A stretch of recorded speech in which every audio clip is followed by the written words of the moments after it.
Breaking చూస్తున్నాం. పల్నాడు జిల్లాలో బాంబులు, కత్తులు, వేట కొడవళ్లు కలకలం రేపుతున్నాయి. దుర్గి మండలం జంగమహేశ్వరపాడులో నిర్మాణం జరుగుతున్నటువంటి ఒక ఇంట్లో దుండగులు ఇవన్నీ కూడా దాచిపెట్టారు. 17 బాంబులు, 3 వేట కొడవళ్లు, అలాగే 3 బరిసెలు, ఒక చిప్పకొడ్డలి, ఇనుప రాడ్లను కూడా పోలీసులు స్వాధీనం చేసుకున్నారు. ఎవరు దాచిపెట్టారు అనే కోణంలో పోలీసులు దర్యాప్తు చేపట్టారు. ఎన్నికల వేళ మాచర్ల నియోజకవర్గంలో గొడవలు సృష్టించేందుకు రౌడీ ముక్కలు సిద్ధపడ్డాయి.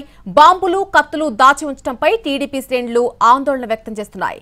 పోలింగ్ రోజున పటిష్ట భద్రత కల్పించాలని ఇప్పటికే పలుమార్లు ఎన్నికల సంఘానికి టీడీపీ, వైసీపీ నేతలు ఫిర్యాదు చేశారు.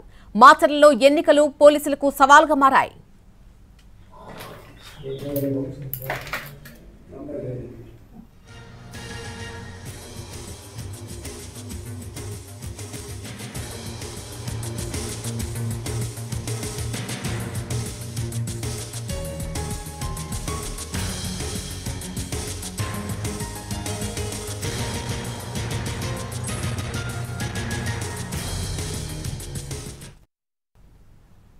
పల్నాడు జిల్లాలో బాంబులు, కత్తులు, వేట కొడవళ్లు కలకలం రేపుతున్నాయి. దుర్గి మండలం జంగమహేశ్వరపాడులో నిర్మాణం జరుగుతున్న ఒక ఇంట్లో దుండగులు ఇవన్నీ కూడా దాచిపెట్టారు.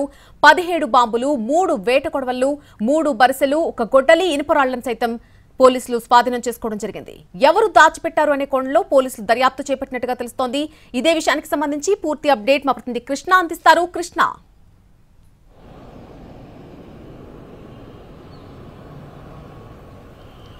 Thank you Nalini.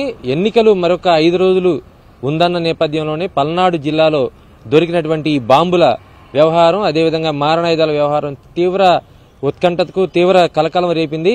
ఎందుకంటే మరొక 2 రోజుల్లోనే మాజీ టీడీపీ అధినేత చంద్రబాబు నాయుడు, మాజీ ముఖ్యమంత్రి ఈ ప్రాంతంలో పర్యటించనున్నారు. అయితే ఎన్నికలు ఎప్పుడు వచ్చినా సాధారణంగా పల్నాడు ప్రాంతంలో ఇలాగే మారణాయుధాలతో గొడవలు జరుగుతూ ఉంటాయి.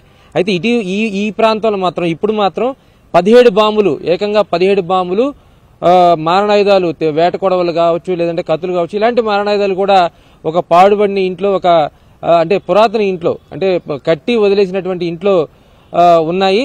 అయితే ఈ ఇల్లు ఎవరిది అనేది ప్రాథమికంగా ఆరాధిస్తే నాగరాజు అనే ఒక వ్యక్తికి సంబంధించినటువంటి ఇల్లుగా దీన్ని చెప్తా ఉన్నారు పోలీసులు. అయితే నాగరాజు గతంలో టీడీపీ సానుభూతి పరుడుగా ఉన్నాడు. టీడీపీ అయితే ఎన్నికల తర్వాత 2019 ఎన్నికల తర్వాత అతను ఊరు వదిలిపెట్టేసి వెళ్లిపోవటం, ఇటీవల కాలంలో అంటే ఒక 2 రోజుల క్రితమే, మొన్న రాత్రి మళ్లీ ఈ ప్రాంతానికి వచ్చారనేది సమాచారం ఉంది. ఈ నేపథ్యంలో ఊరు శివారు ప్రాంతంలో ఉన్నటువంటి జంగమేశ్వరపురం ఊరు శివారు ప్రాంతంలో ఉన్నటువంటి ఇంట్లో ఎవరు మారణాయుధాలు పెట్టారనేది ఇప్పుడు సస్పెన్స్ గా మారింది. ఎందుకంటే ఇది ఖచ్చితంగా చాలా కీలకమైన అంశం. ఎందుకంటే ఇప్పటికే సెన్సిటివ్ ప్రాంతం అది మాచర్ల ప్రాంతం, అదేవిధంగా హైపర్ సెన్సిటివ్ ప్రాంతం అంటే ఖచ్చితంగా దుర్గి మండలం అని చెప్పుకోవచ్చు. తరచూ ఇక్కడ గొడవలు జరుగుతూ ఉంటాయి, ఘర్షణలు జరుగుతూ ఉంటాయి, ఫ్యాక్షన్ ప్రాంతం అని చెప్పుకోవచ్చు. అలాంటి ప్రాంతంలో పెద్ద ఎత్తున బాంబులు దొరకటం, మారణాయుధాలు దొరకటం అనేది కలకలం రేపుతుంది. అందులో కూడా ఒక 2-3 రోజుల్లోనే మాజీ ముఖ్యమంత్రి పర్యటన ఉండటం, ఆ తర్వాత 2 రోజుల్లోనే ఎన్నికలు కూడా జరుగుతుండటంతో ఎందుకు, ఎవరు ఇక్కడ దాచిపెట్టారనే కోణంలో పోలీసులు దర్యాప్తు చేస్తున్నారు. ఇది ఆ ఇంటి యజమాని నాగరాజు దాచిపెట్టాడా, లేదంటే గతంలో ఎవరైనా పెట్టి వదిలేసినవా? అప్పుడు పెట్టి వదిలేస్తే ఇంతకాలం వాళ్ళకి దొరకకుండా అయితే ఉండవు, ఎవరు చూడకుండా అయితే ఉండరు.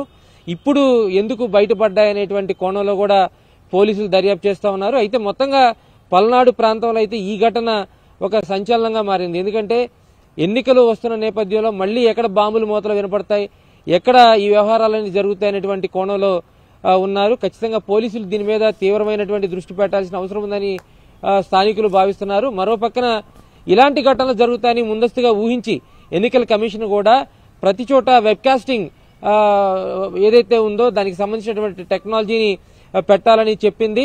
పోలింగ్ బూతుల్లో, అదేవిధంగా ఆ కేంద్రాల్లో కూడా, దగ్గరలో కూడా ప్రతి చోట కూడా వెబ్కాస్టింగ్ జరిపించాలనేటువంటి ఆలోచన చేసింది. ముఖ్యంగా మాచర్ల నియోజకవర్గం మొత్తాన్ని కూడా హైపర్ సెన్సిటివ్ ప్రాంతంగా డిక్లేర్ చేసి అక్కడ జరిగే పోలింగ్ బూతుల్లో, ప్రతి పోలింగ్ బూత్లో కూడా వెబ్కాస్టింగ్ ఏర్పాటు చేయాలని సూచించిన నేపథ్యంలో తాజాగా బయటపడినటువంటి బాంబుల కలకలం గానీ, అదేవిధంగా మారణాయుధాలు గానీ పల్నాడు ప్రాంతంలో కలకలం రేపుతున్నాయి. అదేవిధంగా స్థానికుల్లో తీవ్రమైనటువంటి ఉత్కంఠత అయితే ఉంది. ఎప్పుడు ఏ గొడవలు జరుగుతాయనేటువంటి ఆలోచన.